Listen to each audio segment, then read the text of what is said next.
Good morning, class. This is Mr. Eggleston, and this is the Algebra 1 Quiz 1.1 through 1.3 review, and also the golden ticket. So the first question, I know the first question out of everyone's mouth is how many questions are on the test, and there's 8 quiz. So the first question is determine if each scenario or pattern can be represented by an arithmetic sequence and explain your answer and your reasoning. So the first statement, the total number of hours spent watching TV by day N of the summer when watching 45 minutes each day. That is going to be an arithmetic sequence. This is arithmetic because we are adding 3/4 of a day, 3/4 of a day, 3/4 of an hour, not day. Don't be stupid, Mr. Eggleston. 3/4 of an hour each day. Each day. To the total hours of TV watched. To the total hours of TV watched.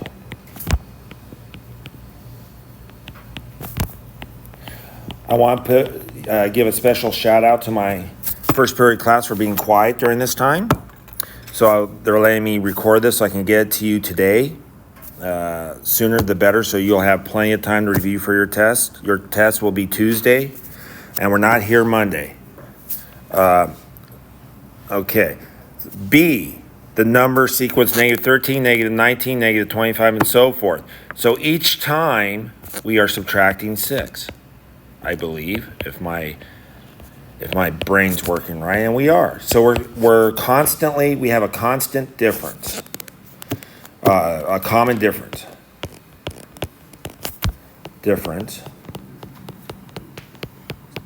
of -6. Thus, this is an arithmetic, and I'm writing too close. This is an arithmetic sequence. Okay? Notice I'm using words. I want you guys to use words. Okay? You got to explain why you're saying what you're saying. Again, that's the majority of how you're going to get your points. All right? Right there, explain your reasoning. The price of a gallon of gas at a particular gas station on day N of the year. This is not arithmetic because the price does not change at a constant rate. Or does the price does not change by a set amount each day. A fixed would probably be a better word for it. Amount each day. Each day. What that means is there is no common difference. Common difference. All right. So that is question 1. Question 2 is about Bobby. Bobby calls her mom every evening. They talk on the phone for 1/4 of an hour. How long will Bobby and her mom have talked on the phone after 30 days? So if every evening, that means every day for 30 days, she talks 1/4 of an hour. So basically, you could either add up 1/4 of an hour 30 times, or realize repeated addition is just multiplication and go 30 days times 1/4 of an hour. That works out to be 30 over 40. If you know how to multiply integers by fractions, top together and the bottom together, and the 30 has a 1 under it. So it's 30/4, which is 15 halves. This is how I would do it without a calculator. And then I know half of 15 is 7.5. 7.5 hours. Okay? Then it says, write an expression for the total time Bobby and her mom have spent on the phone after D days. So since it's a quarter of an hour a day, the total time Bobby and her mom have spent on the phone after D days. So it'll be a quarter times D. So total time is 1/4 times D. Or you could say 0.25 times D. Okay, and there you go. And I'm double checking with, man, I'm brilliant. Okay, I got the key on my computer, so. Okay, and each figure is created using green hexagon tiles. On your test, on your quiz, you'll have a question similar to this, except for it might not be hexagons, it could be squares, it could be different types of figures. So this is just using hexagons. You get a pattern. The figure is created using green hexagon tiles. The number of hexagons needed to create each figure follows a pattern. The first figure, and this is what I recommend, write down the total number of hexagons used. There's 6 to create figure 1. And if you count the next one, you have 1, 2, 3, 4, 5, 6, 7, 8, 9, 10 for figure 2. So we have 10 right here. 1, 2, 3, 4, 5, 6, 7, 8, 9, 10. 11, 12, 13, 14. 14 for figure 3. You should, so for figure 4, you have to come up with the number. Well, if you look at the pattern, each time we go from figure 1 to figure 2, we added 4 hexagons. From figure 10 to figure 4, we added 4 hexagons. From figure 3 to figure 4, sorry if I said figure 4 before, it's from figure 3 to figure 4, you're going to add another 4 hexagons, and that will be 18. And so that's going to be 18 hexagons. How many hexagons do we need to create figure 6? Well, you see we're adding 4 each time, so at figure 4, which is this one, there were 18. At figure 5, there is 22. And at figure 6, there is, because we're adding 4, there's 26. So there are 26 hexagons needed. 26 hexagons for figure 6. Okay. How do I know? Because I added 4 each time. That's what an arithmetic sequence does. Is the sequence describing the number of hexagons used in each figure an arithmetic sequence? Explain. Yes, I just said. Yes. Because we added a common difference, trying to use a little math language that we've been using in class, of 4 each time. Okay. All right. This is an interesting one. I'm going to change my colors just so that you'll understand that this is a different question. Notice 5, I already have it all written out, but I will discuss it with you. For 4, the 8th, 9th, and 10th terms of a sequence are 32, 36, and 40. So this is 8, 9, and 10. And it's like this. Just by looking at this, you can see that the common difference is a positive 2. We are adding 2 each time. So that tells you that the common difference D is 2. And there you go. That's the first question. D equals 2. Then he said, what is the first term of the sequence?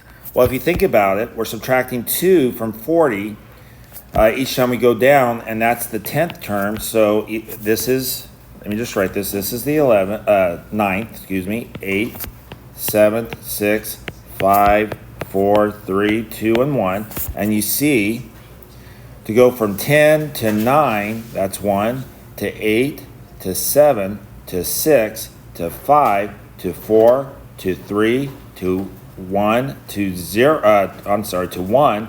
That means we go 1, 2, 3, 4, 5, 6, 7, 8. We have to subtract 2 8 times. So we go, actually that can't be right. So it's 40, 38, 36, 34, 32, 30, 28, blah, blah, blah. And why am all of a sudden am I getting 40? Oh my gosh. And this is why I can start over, or I just admit that I totally screwed up on number 4. But since I'm a big man and I understand I make mistakes, which is why I'm a teacher, because I can't get a real job anywhere, I'm going to do this again. Notice, we go down by 4, not 2. I don't know where I got that to. So we started with 40. We went down to 36. We went down to 32. And then we kept going, each time subtracting 4. What is the common difference? We are D equals negative 4. We are subtracting 4, so D equals negative 4. What is the first term of the sequence? All right, so the first term, and remember, this is the 10th, right here. This is the 9th, and that's the 8th. So from 32, we have to go down to 28, and then 24, and then 20, and then 16, and then 12, and let's see, that's 8, 7, 6, 5, 4, 3. I have to go down 2 more, and then that's 8, and then this is 4. So it looks like A sub 1, the first term, sorry, not D, but A sub 1 is equal to negativo 4. Yes, I threw down a little Duolingo on you. It also asks us to find the 20th term of the sequence. That means go up. So every 10 times we go up, we go up by 4. How do I say this? How should I say this? If our common difference is I just lost my train of thought. So if we're going down by 4 each time we go to the left, right? We're going to go up by 4 each time we go to the right. So 11, 12, 13, 14, 15, 16, 17, 18, 19, and 20. Each time we're adding 4, that's 1. That would be 1, 2, 3, 4, 5, 6, 7, 8, 9, 10 times. So we add 4 times 10 to the last number 40, and that is 80. Okay? You could come up with a exact equation for this and just plug in 20 or 40 and it'll give you 80, but we didn't do that here. All right. On number 5, it's kind of a mind game. So, or kind of a trick question. So,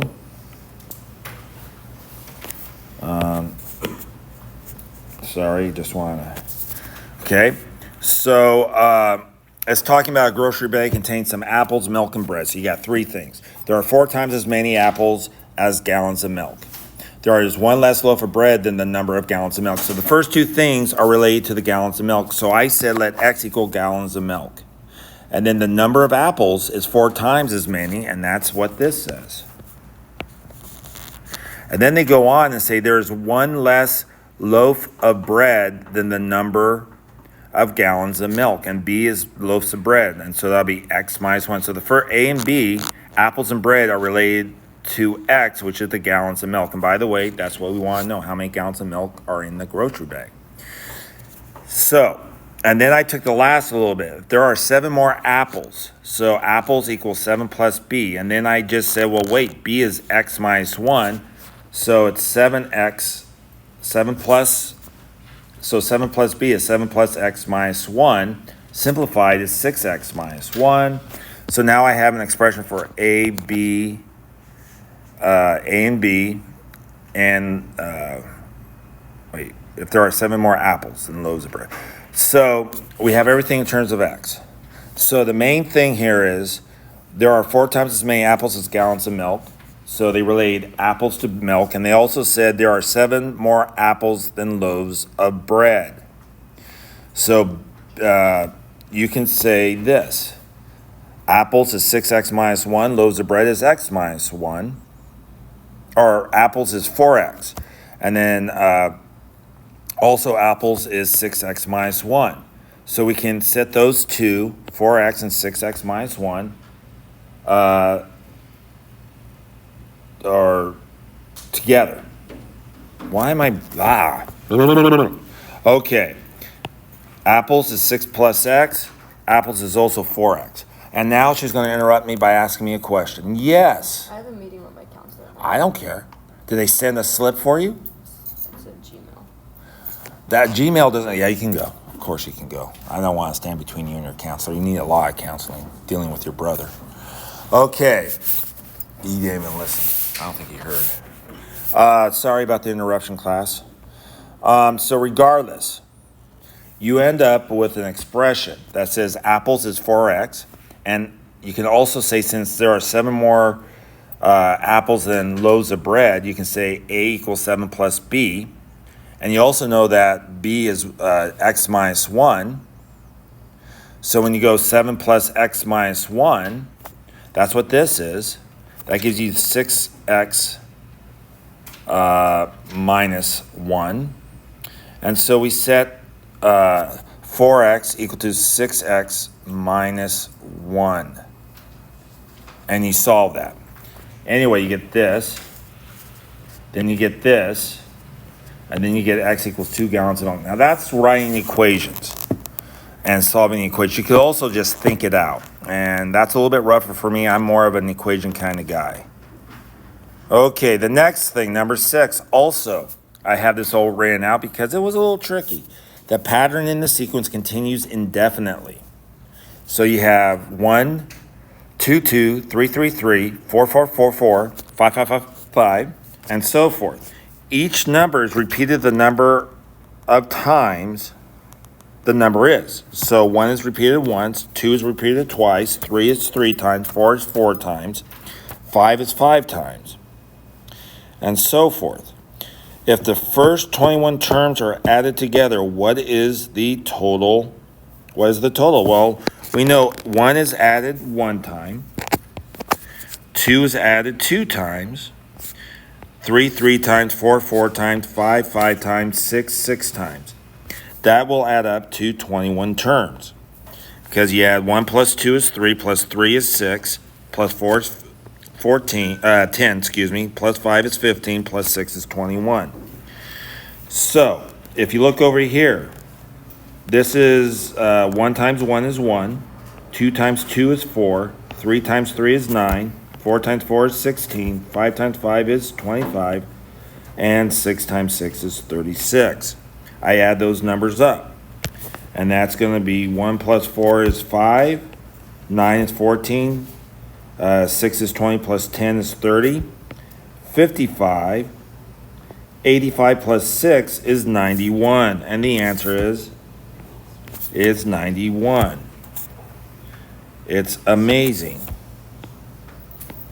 Okay, that's really fat. Kind of like what my wife says about me. All right, that's 91.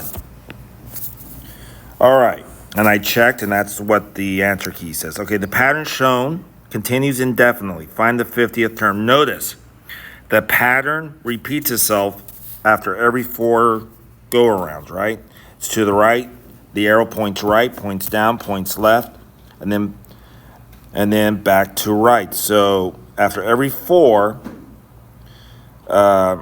it's back to where it starts. So what I did is I took 50 divided by 4, so that's 12.5. That means it goes 12 times completely through the sequence.